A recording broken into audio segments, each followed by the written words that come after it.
برادران محترم، السلام علیکم ورحمۃ اللہ وبرکاتہ۔ نحمدہ ونصلی علی رسولہ الکریم۔ مخلوق پر رحم کا ایک واقعہ سماعت فرمائیں۔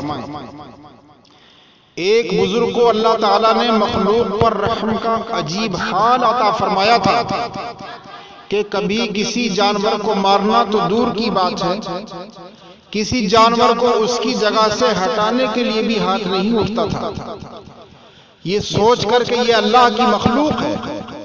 یہاں تک کہ ایک مرتبہ پاؤں پر زخم ہو گیا، اس زخم پر مکھیاں آ کر بیٹھنے لگیں۔ ظاہر کے زخم پر مکھیوں کے بیٹھنے سے تکلیف ہوتی ہے، لیکن حضرت والا ان مکھیوں کو اڑاتے نہیں تھے بلکہ اپنے کام میں لگے رہتے تھے۔ اس وقت ایک صاحب آپ کے پاس آ گئے، انہوں نے جب یہ صورت دیکھی تو عرض کیا کہ حضرت اجازت دیں تو میں ان مکھیوں کو اڑا دوں۔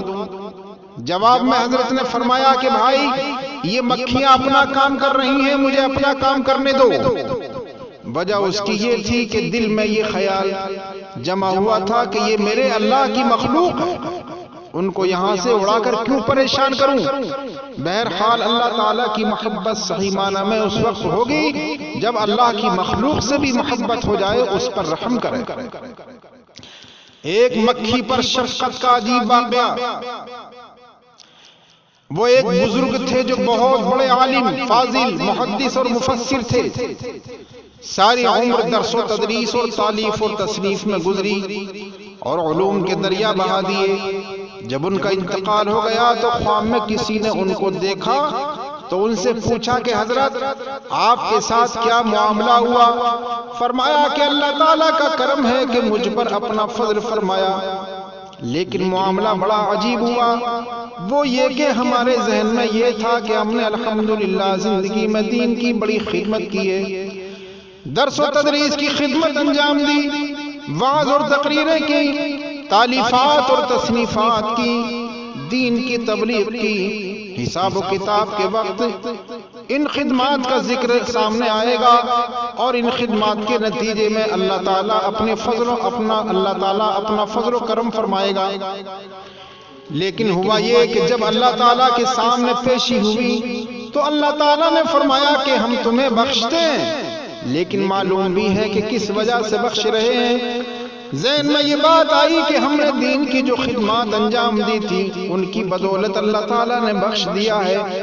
اللہ تعالیٰ نے فرمایا کہ نہیں، ہم تمہیں ایک اور وجہ سے بخشتے ہیں، اور وہ یہ ہے کہ ایک دن تم کچھ لکھ رہے تھے، اس زمانے میں لکڑی کے قلم ہوتے تھے، اس قلم کو روشنائی میں ڈبو کر پھر لکھا جاتا تھا۔ تم نے لکھنے کے لیے اپنا قلم روشنائی میں ڈبویا، اس وقت ایک مکھی اس قلم پر بیٹھ گئی اور وہ مکھی قلم کی سیاہی چوسنے لگی۔ تم اس مکھی کو دیکھ کر کچھ دیر کے لیے رک گئے اور یہ سوچا کہ یہ مکھی پیاسی ہے، اس کو روشنی پی لینے دو، میں بعد میں لکھ لوں گا۔ تم نے یہ اس وقت قلم کو روکا تھا، وہ خالصتاً میری محبت اور میری مخلوق کی محبت میں اخلاص کے ساتھ روکا تھا۔ اس وقت تمہارے دل میں کوئی اور جذبہ نہیں تھا۔ جاؤ، اس عمل کے بدلے میں آج ہم نے تمہاری مغفرت فرما دی ہے۔ خدمت خلق ہی کا نام تصوف ہے۔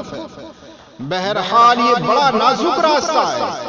جب تک اللہ تعالیٰ کی مخلوق کے ساتھ محبت نہ ہو، اللہ تعالیٰ کے ساتھ محبت کا دعویٰ سچا نہیں ہو سکتا۔ اس لیے مولانا رومی رحمت اللہ تعالیٰ علیہ تصوف کے بارے میں فرماتے ہیں، ز تسبیح و سجادہ و دلق نیست، طریقت بجز خدمت خلق نہیں۔ یعنی لوگوں نے تصوف اس کا نام رکھ لیا ہے کہ ہاتھ میں تسبیح ہو، مصلی بچھا ہوا ہو، گدڑی ہو، درویشانہ لباس پہنا ہوا ہو، ان چیزوں کا نام تصوف اور طریقت نہیں ہے، بلکہ تصوف اور طریقت اس کے علاوہ کچھ نہیں کہ مخلوق کی خدمت ہو۔ اللہ تعالیٰ فرماتا ہے کہ اگر تمہیں ہمارے ساتھ محبت کا دعویٰ ہے تو پھر ہماری مخلوق کے ساتھ محبت کرو، ان کی خدمت کرو۔ اللہ تعالیٰ کو اپنی مخلوق سے محبت ہے، ارے اللہ تعالیٰ کو اپنی مخلوق کے ساتھ بڑا پیار ہے۔ آپ اس کا تجربہ کر لیں کہ کسی نے اپنے ہاتھوں سے محنت کر کے کوئی چیز بنائی، وہ چیز پتھر ہی کیوں نہ ہو، لیکن اس بنانے والے کو اس بنائے ہوئے پتھر سے محبت ہو جاتی ہے کہ اس پتھر کے بنانے میں وقت لگا ہے، میں نے محنت کی ہے، یہ میری دولت ہے۔ اسی طرح اللہ تعالیٰ نے اپنی مخلوق کو بنایا اور ان کو پیدا کیا، اس لیے اللہ تعالیٰ کو اپنی مخلوق سے محبت ہے۔ لہٰذا اگر ان سے محبت، اللہ تعالیٰ سے اگر محبت کا دعویٰ ہے، اگر اس سے محبت کا دعویٰ ہے تو اللہ تعالیٰ کی مخلوق سے بھی محبت کرنا پڑے گی۔